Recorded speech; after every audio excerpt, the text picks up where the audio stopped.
Dr. Jake Morrison pressed his face against the cold metal of the observation window and stared at the impossible sight before him. The massive ship floated in the darkness of space like a sleeping giant. Its hull was unlike anything he had ever seen in his 20 years of studying alien artifacts. The metal seemed to shift colors as he watched, moving from deep purple to bright gold and back again. "How long has it been out there?" Jake asked the ship's captain, Lisa Park, who stood beside him with her arms crossed. "Our scans show it's been drifting for over 50,000 years, Lisa replied. Her voice was steady, but Jake could hear the excitement underneath. "Maybe longer. The computer can't get an exact reading." Jake nodded and made notes on his tablet. As the lead scientist on the research ship Horizon's Edge, he had seen many strange things during their exploration of the Kepler 442 system. But nothing like this. The alien ship was huge, at least 3 kilometers long. It had no visible engines, no weapons, no communication arrays. Just smooth, flowing lines that seemed to have been carved from a single piece of that color-shifting metal. Strange patterns covered its surface, lines and symbols that looked almost like writing, but in no language Jake had ever seen. "Sir, we're getting some odd readings," called out Ryan Bell from his station. The chief engineer was frowning at his instruments. "The ship's not giving off any heat or energy, but there's something else. Something my equipment can't quite identify." Jake walked over to look at Ryan's screens. The data made no sense. According to the sensors, the ship was completely dead, but there were tiny fluctuations in the readings, like a heartbeat so faint it could barely be detected. "What do our alien friends think?" Jake asked, looking toward the other side of the bridge where their research partners were working. Kethmer, the Zelthari physicist, was studying her own instruments with all 4 of her eyes focused on the displays. The Zelthari looked like tall, thin humans covered in blue scales, with extra arms that ended in delicate hands perfect for detailed work. She had been quiet since they first spotted the ship. "This vessel matches nothing in our databases," Kethmer said in her musical voice. "The construction material is unknown. The design follows no engineering principles we understand." Beside her, Vextala, the Corvan historian, was running searches through thousands of years of recorded galactic history. The Corvan looked like large insects that walked upright, with compound eyes that could see in many different light spectrums. His species kept detailed records of everything they encountered. "I find no reference to such a ship in any historical records." Vextala clicked in his language, which the ship's computers translated into English. "This predates all known civilizations." Jake felt a chill run down his spine. In all his studies, he had never found anything that old. The oldest known artifacts were maybe 10,000 years old. This ship was 5 times older than that. "Captain, I recommend we establish a research station nearby," Jake said to Lisa. "We need to study this properly." Lisa nodded. "Already working on it. I've sent a message to headquarters requesting additional support. This could be the find of the century." Over the next few days, more ships arrived in the system. Scientists from dozens of different species came to study the ancient vessel. They set up a temporary research station at a safe distance and began detailed scans. Jake spent most of his time staring at the ship through telescopes and analyzing the data. The more he studied it, the more questions he had. The patterns on the hull seemed to move when he wasn't looking directly at them. Sometimes he thought he saw new symbols appear, only to have them vanish when he tried to focus on them. "There's definitely something organic about the construction," Ryan told him during one of their daily briefings. "The metal isn't just metal. It's got traces of carbon and other elements that suggest biological processes were involved in making it." Dr. Sarah Kim, a human biologist who had arrived with the second wave of researchers, was equally puzzled. "I've never seen anything like it. It's as if someone grew the ship instead of building it." The alien scientists were having their own problems. Their instruments kept giving them conflicting readings. Some showed the ship as completely inert, while others detected complex patterns of activity deep inside the hull. "It's like the ship is hiding from us," Kethmer said during one of their team meetings. "Our sensors can't get a clear picture of what's inside." Jake had been thinking the same thing. But he had another theory, one that sounded crazy even to him. "What if it's not hiding?" He said quietly. "What if it's waiting?" The room fell silent. All eyes turned to him. Waiting for what? Lisa asked. Jake stood up and walked to the window again. The ancient ship floated there in the darkness, unchanged and unchanging. But he could swear those patterns were a little different than they had been that morning. "I don't know," he said, "but I think we need to get closer." The next day, Jake convinced Lisa to let him take a small shuttle to examine the ship's hull up close. Ryan and Sarah volunteered to go with him, along with two of the alien scientists. As their shuttle approached the ancient vessel, Jake felt his heart racing. The ship was even more impressive up close. The hull rose above them like a mountain, smooth and perfect. The pattern seemed to pulse with a faint light that their instruments couldn't detect. "I'm not reading any defensive systems," Ryan reported from the pilot's seat. "No weapons, no shields, nothing that looks dangerous."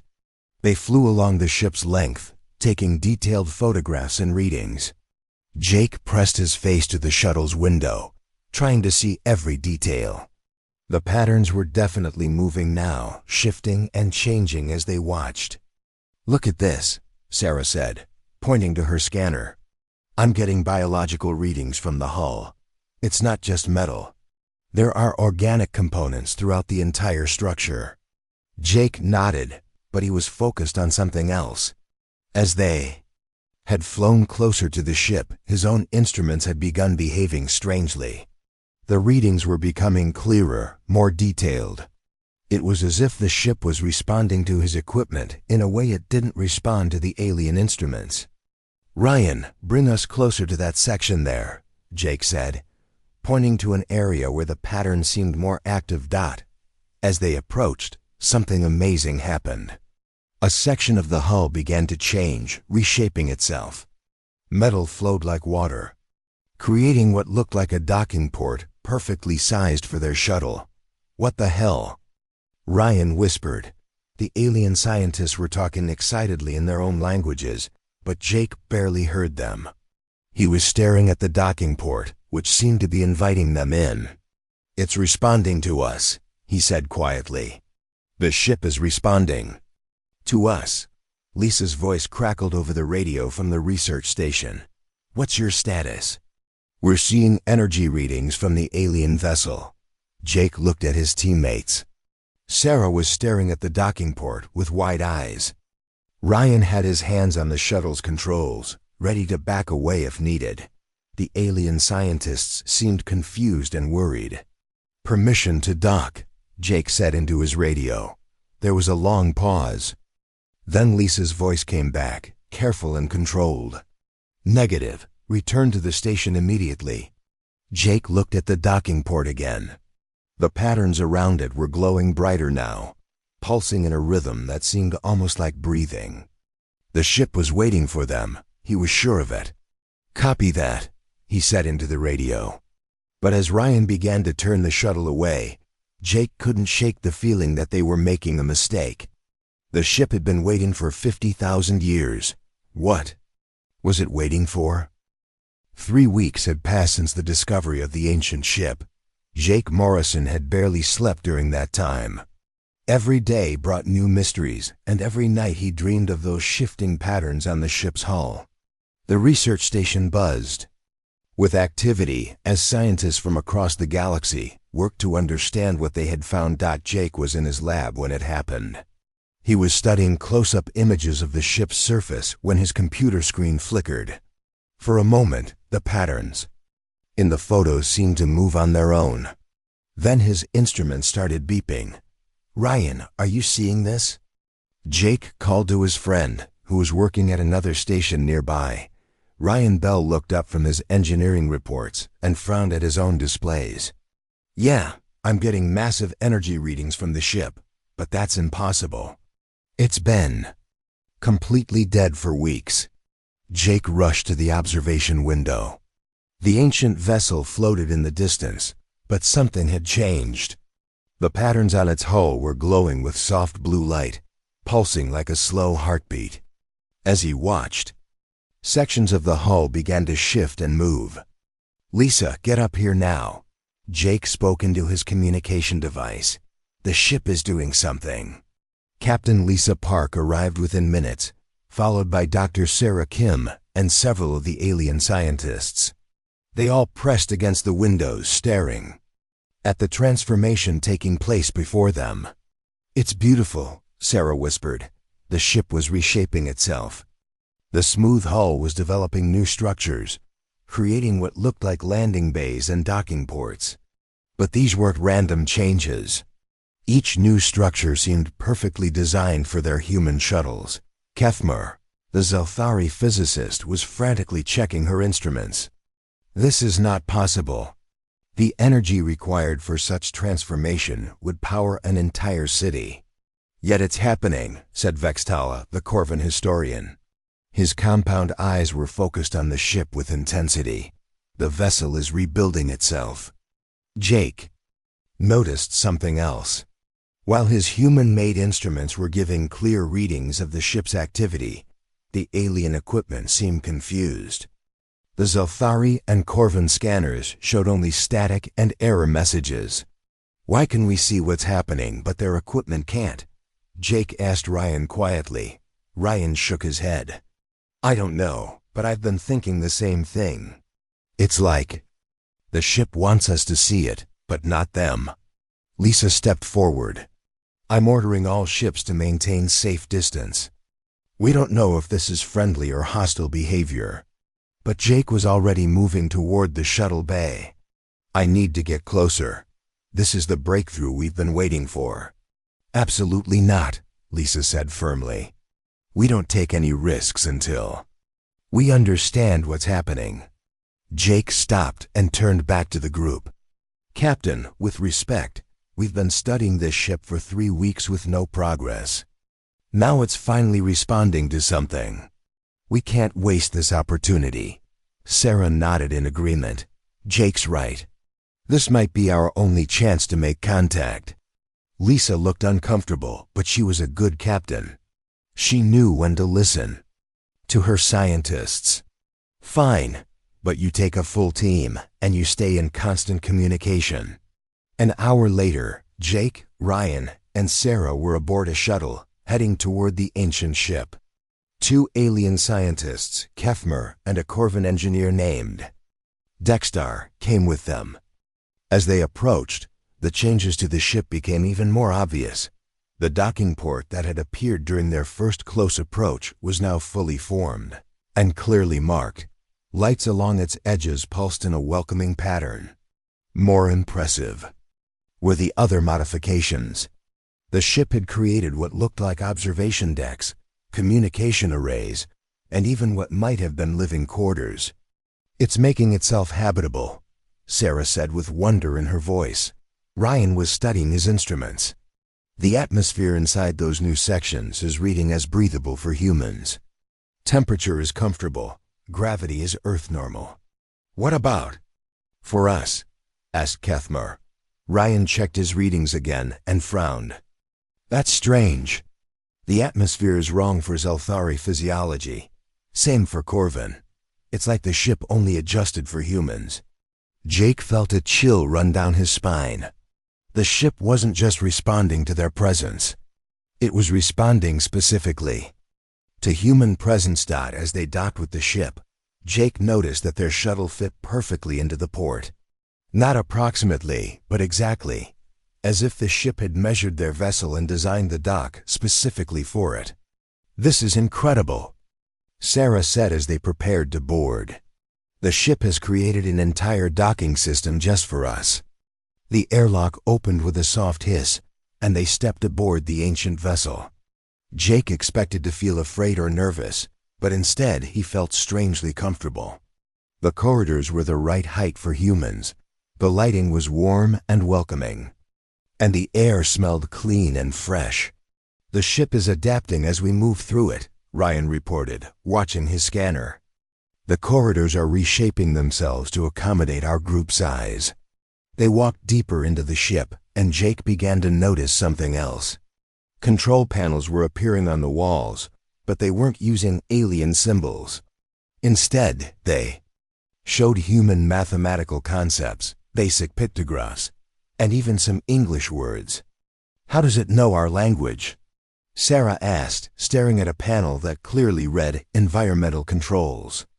Jake touched the panel, and it responded immediately. A display showed the ship's internal atmosphere, temperature, and gravity all adjusted to human preferences. When Kefmer tried to use the same panel, nothing happened. "The ship isn't responding to our alien friends," Jake said quietly to Ryan and Sarah. They continued exploring, and the pattern became more obvious. Everywhere they went, the ship adapted to human needs while ignoring the alien scientists. Doors opened for humans but remained closed for Zalthari and Corvin. Control panels responded to human touch but not to alien contact. In what appeared to be the ship's central command area, they found something extraordinary. A large display had activated, showing star maps of the local galaxy. But these weren't current maps. They showed the positions of stars and planets from thousands of years ago. "This is a historical record," Vextala said with excitement. "The ship has been recording galactic events for millennia." Jake studied the display more closely. There were markers throughout the galaxy, showing the locations of different civilizations. As he watched, the display updated, showing how these civilizations had grown and changed over time. Some markers disappeared, indicating extinct species. Others grew brighter, showing expanding empires. But one set of markers caught his attention. There was a small blue dot near the edge of the galaxy that pulsed with a different rhythm than the others. As Jake focused on it, the display zoomed in, showing a familiar solar system. "That's Earth," Sarah whispered. "The ship has been watching." Earth. The display showed human development over thousands of years. From early civilization to the development of space travel to their current expansion into the galaxy.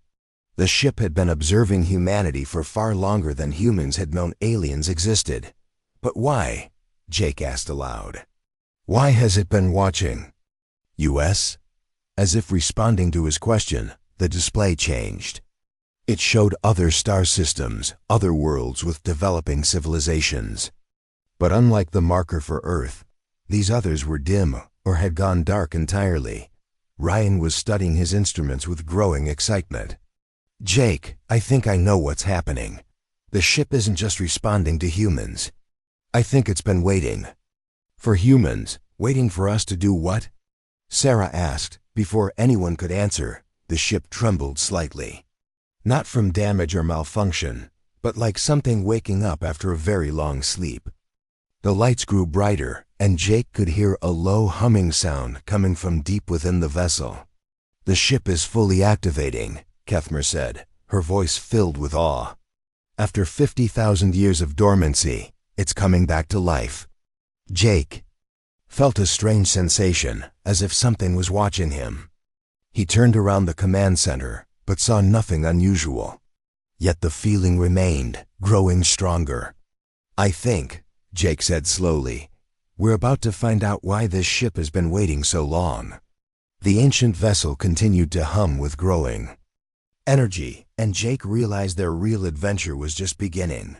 Whatever had built this ship, whatever had programmed it to wait and watch, had finally found what it was looking for. And somehow that something was humanity itself. Jake Morrison stood in the ship's command center, his heart racing as the ancient vessel continued to hum with growing energy. The displays around him showed more star maps and data than any human had ever seen. But he knew the real discovery was yet to come. "Jake, you need to see this," Sarah called out from across the room. She was standing in front of a wall that had just opened up, revealing a corridor that definitely hadn't been there moments before. Jake walked over to join her. The new corridor was different from the others they had explored. This one glowed with soft white light, and the walls seemed to pulse gently, like breathing. At the far end, he could see what looked like a large chamber. "The ship is guiding us somewhere," Ryan said, checking his instruments. "All the energy readings are coming from that direction." Kefmer and Dextar, the alien scientists, tried to follow as the humans walked down the corridor. But as soon as they reached the entrance, an invisible barrier stopped them. They could see through it, but they couldn't pass. "Most curious," Dextar clicked in his translated voice. "The vessel continues to exclude non-human access." Jake felt bad leaving their alien friends behind, but he sensed this was something the ship wanted humans to see alone. He led Sarah and Ryan down the glowing corridor toward the chamber at the end. The room they entered took Jake's breath away. It was enormous, with a ceiling that stretched up into darkness. In the center stood a column of pure light that reached from floor to ceiling. Around the walls, thousands of screens showed images and data from across the galaxy. But what made Jake's knees weak was the voice that suddenly spoke inside his head. "Welcome, Jake Morrison of Earth." The voice was calm and warm, speaking perfect English directly into his mind. Jake looked around, but saw no one else in the chamber. "Who are you?" Jake asked aloud. "I am the Keeper," the voice replied. "I have been waiting a very long time to speak with your kind." Sarah and Ryan were looking around frantically. "Jake, who are you talking to?" Sarah asked. "You can't hear it," Jake asked them. "Hear what?" Ryan replied. The voice spoke in Jake's mind again. "They will hear me when they are ready. For now, you are my chosen contact." Jake walked closer to the column of light. As he approached, images began to appear within it. He saw alien worlds, strange creatures, and civilizations that looked nothing like anything in known space. "What are you?" Jake asked. "I am a guardian, created by those you might call the architects," the Keeper explained. "Long ago, my creators traveled the galaxy, studying life and guiding its development. They left me here to watch and wait." "Wait for what?" "For humanity." Jake felt dizzy. "Why humanity?" "We're not the oldest species, or the strongest, or the smartest." The images in the column changed, showing Earth throughout its history. Jake saw early humans discovering fire, building cities, reaching for the stars. But mixed in were images of humans helping other species, making peace between enemies, finding solutions where others saw only problems. "Your species possesses something rare," the Keeper said. "You have the ability to bring different forms of life together. You see unity where others see only difference." Jake thought about their own research team. Humans working alongside Zelthari and Corvin, learning from each other despite their different biologies and cultures. It was true that humans seemed good at making friends with alien species. "The architects called your kind bridge builders," the Keeper continued. "You have the balance needed to unite the galaxy against what is coming." "What's coming?" The column of light darkened, and Jake saw images that made his blood run cold. Mechanical creatures of enormous size were moving between the stars, consuming entire worlds and turning them into more machines. Behind them, space itself seemed to die, becoming empty and cold. "The Devourers," the Keeper said. "They destroyed my creator's civilization 50,000 years ago. Now they approach this part of the galaxy." Jake staggered backward. "When?" "Soon. Perhaps 50 years, perhaps 100. They move slowly, but they never stop." Sarah and Ryan were watching Jake with concern. To them, he appeared to be having a conversation with empty air, reacting to images they couldn't see. "Jake, what's happening?" Sarah asked. Jake looked at his friends, then back at the column of light. "Can they hear you too? If that is your wish."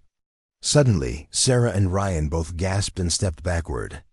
Jake realized they were now hearing the Keeper's voice as well. "Greetings, Sarah Kim and Ryan Bell of Earth," the keeper said, its voice now audible to all three humans. "You are witnesses to humanity's greatest calling." Ryan's mouth hung open. "This is impossible. How are you speaking in our heads?" "I am connected to this vessel's core systems," the keeper explained.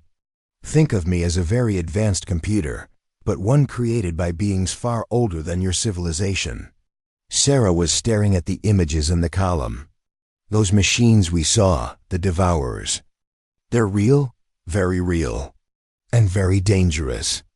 They have consumed thousands of civilizations across multiple galaxies. My creators tried to stop them once and failed." Jake felt the weight of responsibility settling on his shoulders. "What can we do? Humanity is still young. We've barely begun exploring space." "Alone, you could do nothing," the keeper agreed. "But you will not be alone. There are other keeper ships hidden throughout the galaxy, each one waiting for its chosen species to prove worthy." The images changed again, showing 11 other vessels similar to the one they were aboard. Some were active, with alien crews, working alongside their keeper Ayaz. Others remained dark and silent. "Some species have already claimed their keepers," the voice continued. "The aquatic Murtai awakened theirs 300 years ago. The insect-like Thek Collective found theirs 50 years past. But many others have failed their tests." "Tests?" Jake asked. "Each keeper judges whether its chosen species has the wisdom to handle our gifts. Advanced technology, weapons that could destroy stars, knowledge of how to reshape matter itself.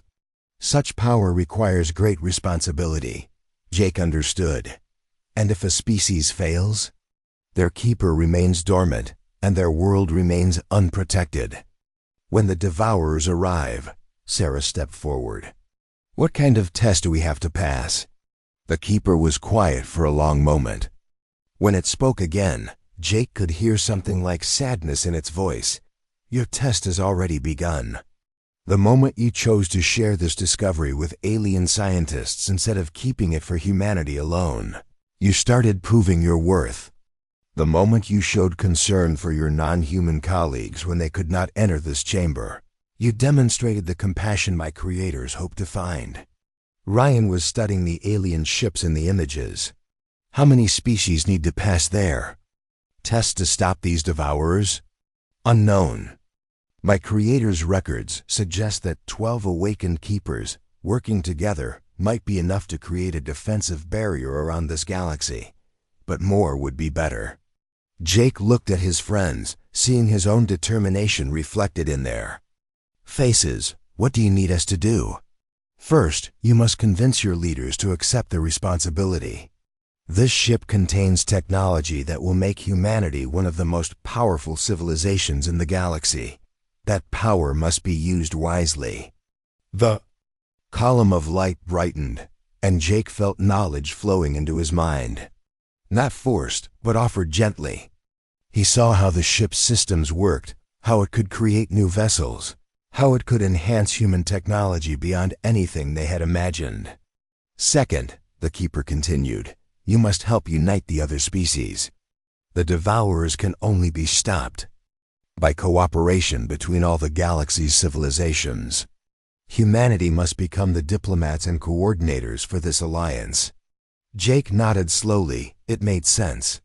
Humans were already good at working with different alien species. They could learn to be even better. "And third," the keeper said, "you must prepare for war unlike anything your species has ever imagined." The chamber fell silent, except for the gentle humming of the ship's systems. Jake looked at Sarah and Ryan, knowing that their lives had just changed forever. They were no longer just scientists studying an ancient artifact. They were humanity's first contact with a destiny 50,000 years in the making. "When do we start?" Jake asked. The keeper's voice carried what might have been approval. "We have already begun." Jake Morrison stood before the keeper's column of light, his mind still reeling from everything he had learned. "But the ancient I wasn't finished with them yet." The images in the column shifted, showing what looked like a testing chamber. Before I can share the full power of this vessel with humanity, you must prove your worthiness, the keeper said. Other species have failed these tests. Some chose poorly. Others were corrupted by the offer of power. Sarah stepped closer to Jake. What kind of tests? Tests that reveal the true nature of your species, the keeper replied. Tests that show whether humans can handle the responsibility of protecting an entire galaxy. The chamber around them began to change. The walls became transparent, showing the vast emptiness of space around them. Jake felt a strange sensation, as if he was being lifted out of his own body. Suddenly, he was no longer on the ancient ship. He stood on the bridge of a human military vessel, wearing the uniform of a fleet commander. Sarah and Ryan were beside him, also in uniform, looking just as confused as he felt. This is a simulation, Jake realized aloud. Correct, the keeper's voice said, but the choices you make here will be real. They will show me who humanity truly is. A young officer approached. Jake, Commander Morrison, we have an emergency. The Zelthari colony on Kepler 7 is under attack by unknown forces. At the same time, our research station on Alpha Prime is reporting critical system failures. Both situations require immediate rescue. Jake looked at the tactical display. The Zelthari colony had 50,000 civilians. The human research station had only 200 people. The colony was closer, but the research station was more strategically important for human expansion. Sir, another officer reported, our fleet can only reach one location in time. We have to choose. Jake felt the weight of the decision. This was a test of human nature. Would they save their own kind, or would they help aliens even at the cost of human lives? He looked at Sarah and Ryan. Both were waiting for his decision, but he could see in their eyes that they already knew what the right choice was. Set course for the Zelthari colony, Jake ordered. Full speed. But sir, those are our people at the research station, the officer protested. The colony has 50,000 lives at stake, Jake replied firmly. We save as many as we can. The simulation faded, and they were back in the keeper's chamber. The IS voice carried what sounded like approval. The first test is complete. You chose to value all life equally, not just human life. Jake felt relief wash over him, but he sensed there were more tests coming. The chamber changed again. This time, Jake found himself commanding a mixed fleet of human, Zelthari, and Corvan ships. They faced an enemy force that outnumbered them 3-1. Commander, Ryan's voice came through the communication system. The enemy has superior weapons and shields. Our conventional tactics won't work. Sarah's voice joined in from another ship. Sir, if we retreat now, we can save most of our forces. But the planet below will be lost. Jake studied the tactical situation. The planet held colonies from all three species. Retreating would save his fleet, but doom millions of civilians. Fighting would likely result in the destruction of his entire force. There has to be another way, Jake muttered, studying the data. Then he saw it. The enemy ships were focused on military targets, ignoring the civilian evacuation vessels. If they could create a diversion, make the enemy think they were retreating while actually positioning for a surprise attack. All ships, implement retreat. Pattern 7, Jake ordered. But maintain defensive positions around the evacuation routes. Sir, that's not a real retreat pattern, an officer pointed out. Exactly, Jake said with a grin. We're going to make them think we're running scared. Then hit them where they don't expect it. The plan worked. The enemy fleet moved to pursue what they thought was a retreating force, exposing their flanks to a coordinated attack from all three species ships. The battle was won with minimal losses. Again, the simulation faded. The keeper's voice returned. The second test is complete. You showed creativity and refused to accept defeat, finding solutions where others saw only impossible choices. Jake was beginning to understand the pattern. Each test revealed a different aspect of human nature. But he suspected the hardest test was still coming. The chamber changed one final time. Jake found himself alone, standing in a room that looked like a laboratory. The Keeper's column of light appeared before him, but now it showed something that made his breath catch. In the light, he saw himself, but changed. His eyes glowed with inner fire, his skin had a metallic sheen, and power seemed to radiate from his body. He looked almost godlike. "This is my final offer to you, Jake Morrison," the Keeper said. "I can enhance your body and mind beyond anything your species has ever achieved. You would become immortal, with intelligence far beyond human limits. You would be able to protect your people for thousands of years." Jake stared at the image of his transformed self. The figure in the light could command fleets with a thought, understand the secrets of the universe, live forever to guide humanity through any crisis. "What's the cost?" Jake asked. "You could never return to normal human society.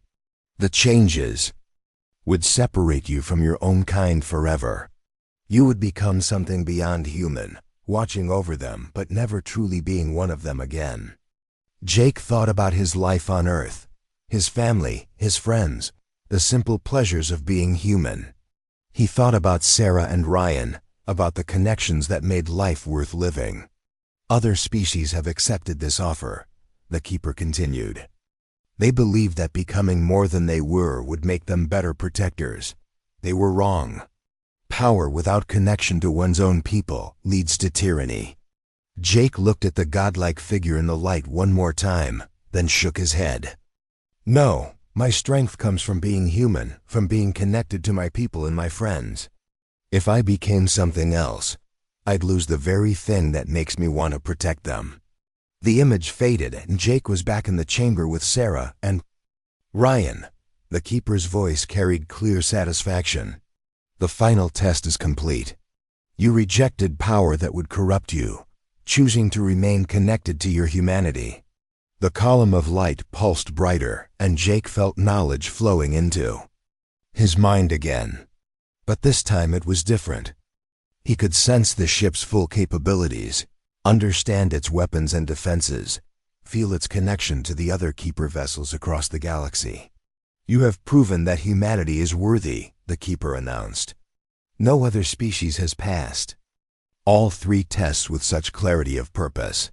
Sarah stepped forward. "What happens now?" "Now we prepare for war," the Keeper replied. "This ship will begin producing vessels for your fleet.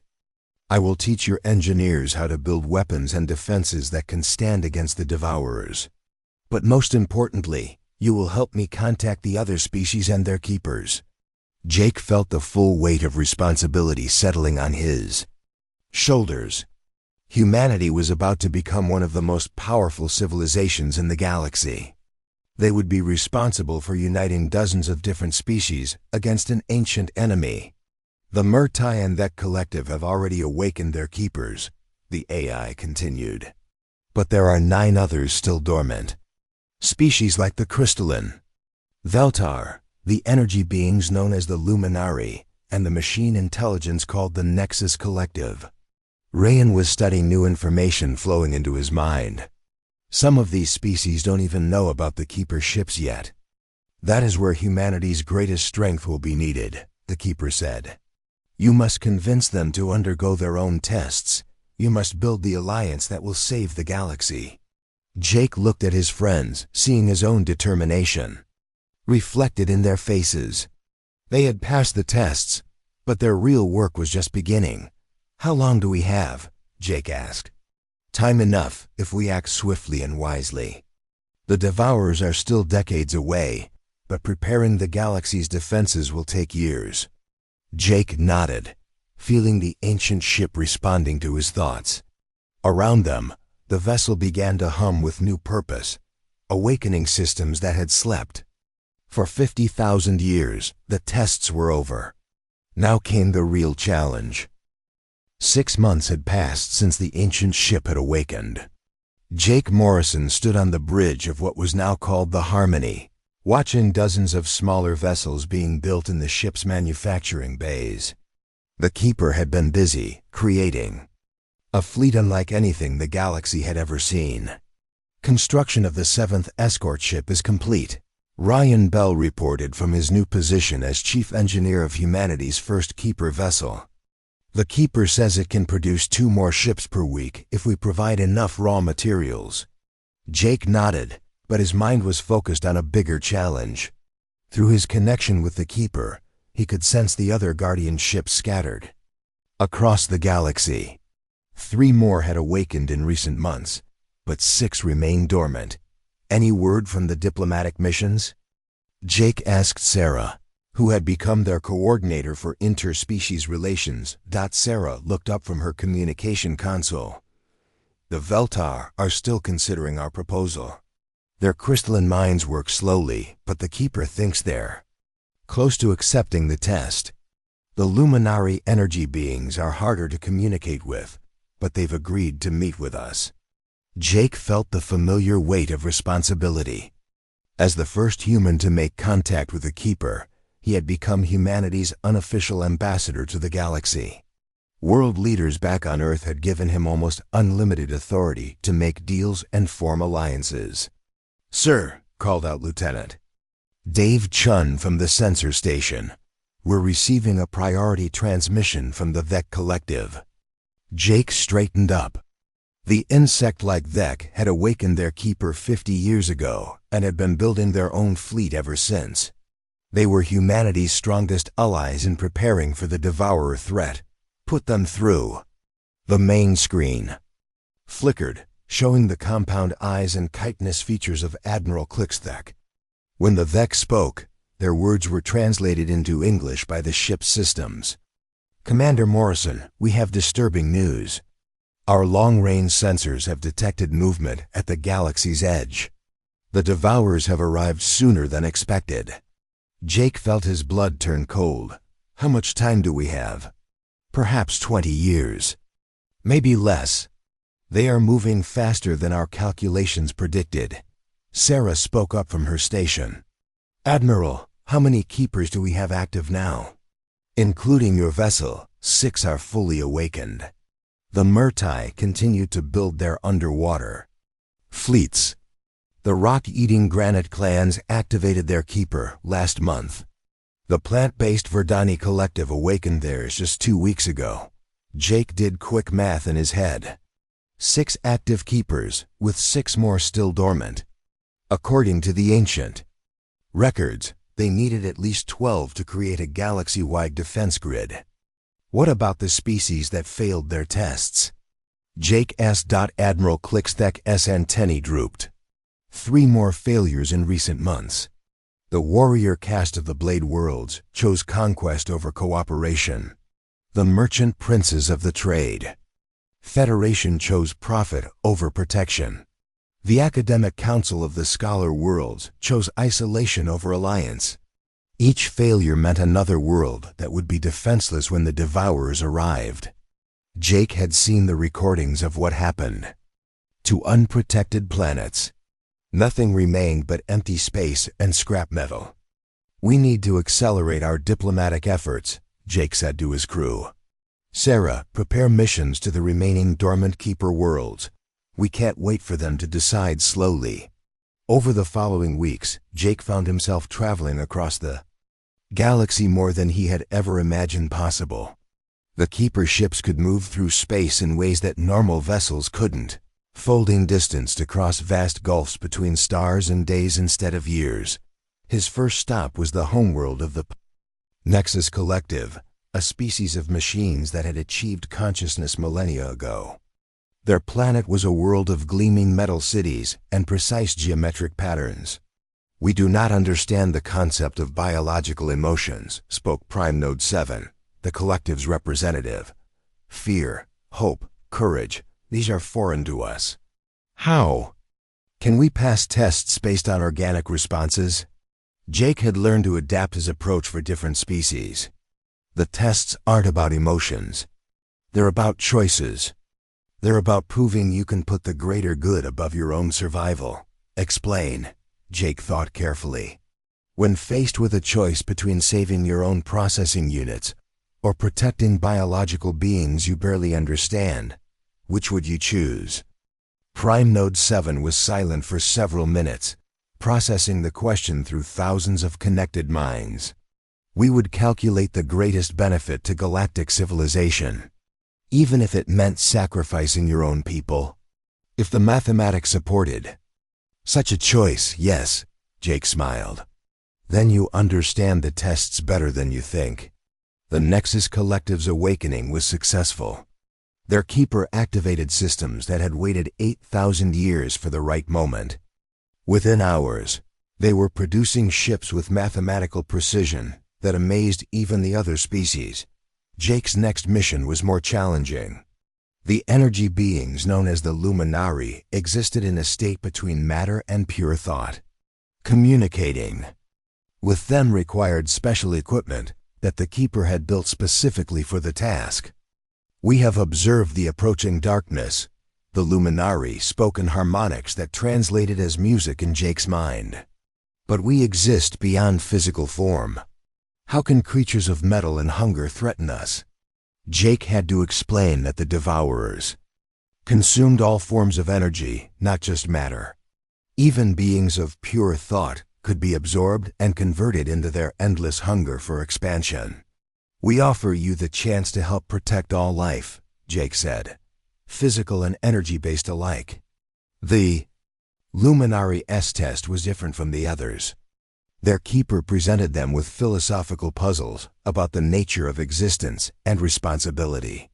In the end, they chose to anchor themselves to physical reality in order to fight for the galaxy's survival.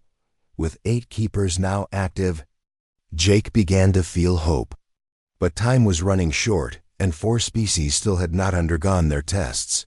The breakthrough came from an unexpected source, Dr. Helen Wong, a human philosopher who had joined their diplomatic team, made a crucial observation. Jake, we've been approaching this wrong, she said during a strategy meeting aboard the Harmony. We're trying to convince each species individually, but what if we brought them together? What do you mean? What if we invited representatives from all the remaining species to witness each other's tests? Show them that different forms of life can all prove worthy in their own ways. It was a risky plan. Some species might refuse to undergo testing in front of others. But Jake realized it might be their only chance to awaken the remaining keepers before time ran out. They organized what they called the Great Gathering. Representatives from the Crystal and Veltar, the hive-minded Swarm Queens, the nomadic Star Wanderers, and the telepathic Mindwalkers all came to a neutral meeting point in space. Jake spoke to the assembled beings, using translation technology to communicate with all of them at once. You have all seen the records of what approaches our galaxy. The Devourers consume everything: crystal, flesh, energy, thought itself. Alone, none of us can stand against them. But together, with the ancient ships and their guardians, we might have a chance. One by one, the species underwent their tests. Each test was different, adapted to their unique nature and values. The Veltar had to choose between preserving their perfect crystal cities or helping messy biological beings. The Swarm Queens had to decide whether individual sacrifice for the greater good applied beyond their own hive. The Star Wanderers had to choose between their freedom to roam and their responsibility to defend static worlds. The Mindwalkers had to overcome their instinct to control other minds and instead work as equals. Not all of them passed. The Star Wanderers ultimately chose their wandering lifestyle over the responsibility of defense. But 3 more keepers awakened, bringing the total to 11. Jake stood on the bridge of the Harmony, looking out at the greatest fleet ever assembled. Ships from a dozen different species worked together, sharing technology and coordinating defenses. The Keepers had formed a communication network that spanned the galaxy, creating shields and weapons that could stand against the approaching threat. It wasn't the 12 keepers that the ancient records suggested they needed, but it might be enough. "Sir," reported Ryan from his station, "long-range sensors are detecting the Devourer fleet. They've reached the Outer Rim worlds." Jake nodded grimly. The time for preparation was over. The real test was about to begin. "Send the signal to all allied fleets," Jake ordered. "It's time to see if we've learned enough from the architects to save our galaxy." The Harmony turned toward the threat, followed by hundreds of ships from across the known worlds. Humanity had become what the ancient builders had hoped for, the bridge that brought different forms of life together against the darkness. Now they would discover if that bridge was strong enough to hold.